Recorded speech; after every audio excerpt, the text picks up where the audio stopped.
मेरा एक क्वेश्चन ये है कि मन शरीर का ही हिस्सा है या फिर शरीर के अंदर मौजूद कोई और ऊर्जा है जो कि हमें मार्गदर्शन देती रहती है? अच्छा सवाल है। मन शरीर का ही हिस्सा है या शरीर से अलग कोई ऊर्जा? देखिए, अमूमन हमारी धारणा ये है कि हमने खुद को और मन को कुछ अलग माना हुआ है। मन और शरीर साथ साथ जुड़े हुए हैं, इसलिए जो शब्द भी बनता है इंग्लिश में बनता है साइकोसोमेटिक। साइकोसोमेटिक हम कहते हैं मनोशरीर, और हिंदी में जैसा मैंने मुंह से निकल गया मनोशरीर।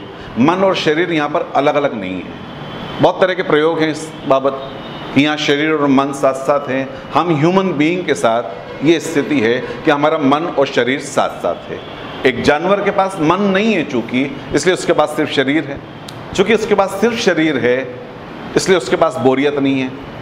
एक भैंस बोर नहीं होती, एक जैसी घास खाती है, एक जैसे वातावरण में रहती है, वैसे ही पूरी ज़िंदगी गुजार के चली जाती है। लेकिन जो भी होती है कम से कम बोर तो नहीं होती।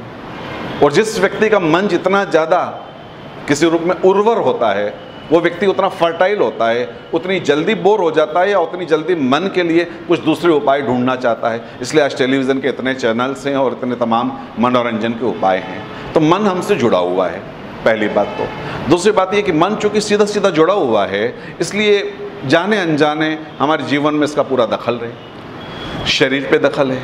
मैंने एक किस्सा सुना कि कुछ प्रोफेसर्स कॉलेज के, उन्होंने अपने एक साथी प्रोफेसर कलीग को कुछ मजाक में या परेशान करने का सोचा और उन्होंने कुछ पहले से चीज़ों को प्लान किया।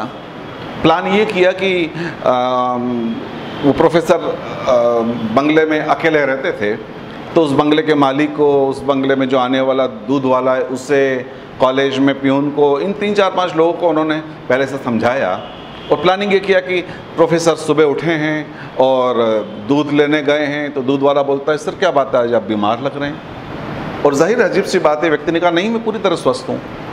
माली आया अपना काम करते करते, सर क्या बात है आप बीमार लग रहे हैं। 2 लोगों ने टोक दिया, कहीं अंदर कुछ विचार तो आ गया लेकिन चूँकि स्वस्थ हैं इसलिए उस पर ध्यान नहीं दिया। कॉलेज आए, बैठे स्टाफ रूम में, पियून पानी का ग्लास रखता है और बोलता है सर क्या बात है तबीयत ठीक नहीं लग रही। 1-2 साथियों ने अलग अलग समय टोक दिया, स्टूडेंट्स ने एक आध ने टोक दिया और किस्सा ये कहता है कि शाम होते होते तो बीमार पड़ ही गए वो। यहाँ मन राजी हो गया तो शरीर उसके पीछे राजी हो गया। अभी एग्ज़ाम्स के दौर से सभी लोग गुजरे हैं। एग्जामिनेशन फीवर या मेडिकल टर्मिनोलॉजी में जो वर्ड आता है ऐसे ही नहीं आता।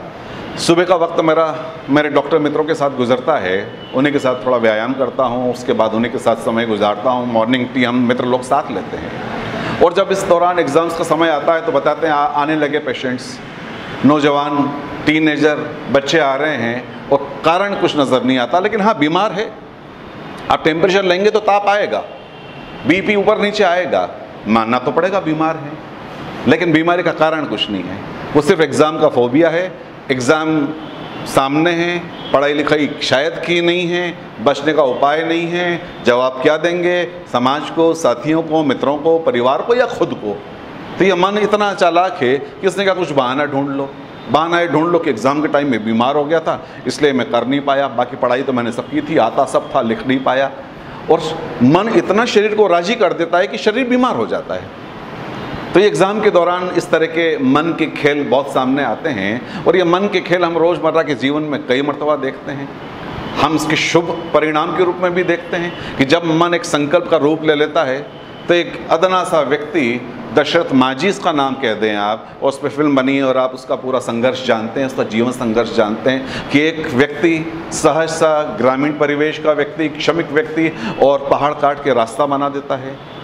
लता भगवान का नाम अभी शायद इतना ना आया हो, किसी टेलीविज़न के रियलिटी शोज़ में आई होगी महिला, और वो महिला मैराथन में 40 किलोमीटर दौड़ लेती है और जीत जाती है उस 5,000 रुपयों के लिए जिसकी उससे सख्त ज़रूरत थी पति के इलाज के लिए। और इस तरह की तमाम घटनाएं हैं। तो ये घटनाएं शुभ रूप में भी सामने आती हैं और किसी रूप में चुनौती के रूप में भी सामने आती है। तो ये तो स्पष्ट है कि शरीर और मन आपस में जुड़े हुए हैं।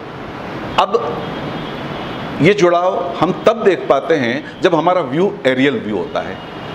एरियल व्यू तब होता है जब हम इससे अलग जाके कुछ बात कर पाते हैं। और वहाँ से ले दे के बात फिर आ जाती है इंट्रोस्पेक्शन की, मेडिटेशन की। और मेडिटेशन का जो सबसे सहज प्रयोग है वो माइंडफुलनेस का प्रयोग है कि जब हम शरीर को भी देख रहे हैं, मन को भी देख रहे हैं, अपनी ब्रीदिंग को भी देख रहे हैं, इमोशंस की रिपल्स को भी देख रहे हैं, तब हम देख पाते हैं कि हाँ, ये मन की हरकतें हैं, ये मन की कोई एक धारा अलग दिशा में बह रही है, बाकी धारा से अलग दिशा में बह रही है, ये मन की दो धाराओं का संघर्ष चल रहा है, ये मन के और अपने ही मन की दो धाराओं का संघर्ष चल रहा है। ऐसा जैसे मेरे ही दो हाथ आपस में झगड़ रहे हैं और मेरे दो हाथ अगर आपस में लगे हुए हैं युद्ध में, तो मरण तो मेरा ही है।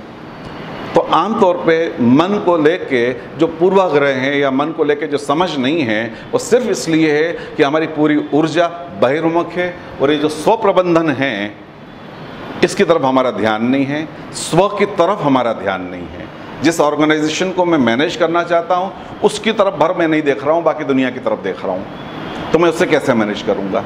जिसे मैनेज करना है उसके बारे में जानूँ। तो ये उसके बारे में जानने के उपाय हैं कि ठीक है, एक शरीर का संसाधन है, मन का संसाधन है, दोनों की आपस की स्थिति क्या है, चुनौती क्या है और समाधान क्या है। तो समाधान ये है कि चाहे मन और शरीर में दूरी है या साथ है या आपस में इतने गुथ गए हैं कि हमें खुद ही पता नहीं पड़ रहा कि आज मन बीमार है कि शरीर बीमार है। अर्जुन की स्थिति ये है कि शरीर तो स्वस्थ था, धनुष बाण थामने के योग्य था, सज्ज होकर आया भी था युद्ध के मैदान में, लेकिन कम वक्त मन बीमार हो गया, मन कमज़ोर पड़ गया और व्यक्ति रथ पे खड़े रहने की योग्यता छोड़ दिया, सामर्थ्य छोड़ दिया। तो अगर हम इस हिस्से को देख पाते हैं कि ये मेरे मन की बीमारी है या मेरे शरीर की बीमारी है, और ज़्यादातर बीमारियां मन की हैं, ज़्यादातर बीमारियां मन से होके शरीर तक आती हैं, और इस पर एक अलग चर्चा संभव है और इस पर बहुत कुछ काम हुआ है। तो मुद्दे की बात ये कि शरीर और मन साथ साथ हैं, जुड़े हुए हैं। थ्रू मेडिटेशन, थ्रू माइंडफुलनेस हम एक एरियल व्यू से अगर देखते हैं तो समझ पाते हैं कि ये मन है या ये शरीर है। इसलिए मेरा सुझाव पिछली बार जो था एक मेडिटेशन टेक्निक को लेके था, आज भी उसे मैं दोहरा सकता हूँ अगर काम पड़ती है, कि रोज़ एक समय निकाल लें। बेहतर होता है सुबह का समय या रात सोने के पहले का समय या जस्ट आपका स्नान हुआ उसके बाद का समय, और 1 घंटा सिर्फ आप सुखासन में पालकी मार के, चाहे तो चेयर पे बैठ के, लेकिन रीढ़ की हड्डी सीधी रखते हुए शांत भाव से अगर आप बैठते हैं, अपनी ब्रीदिंग को देखते हैं। ब्रीदिंग को देखना एक सहयोगी तत्व हो जाता है क्योंकि यूँ अंदर इतनी भटकन है, तो शुरू में कहीं एक सांसों की माला हमारे साथ चलने लगती है, उसका सहयोग मिल जाता है, उसके साथ हम डोलने लगते हैं। नहीं तो दूसरी माला उपाय हो सकती है। शुरुआत में एक संबल चाहिए होता है, चाहे संगीत का, चाहे भक्ति का, चाहे किसी भजन का, उसके साथ हमारी बैठक जमती है, मन की बिखराट थमती है और धीरे धीरे धीरे हमारा एरियल व्यू थोड़ा सा और ऊंचाई पाने लगता है और हम मन और भाव और शरीर और इंद्रियां, इनकी अलग अलग स्थितियों को देख पाते हैं। तो ये एक मेडिटेशन का सुझाव है।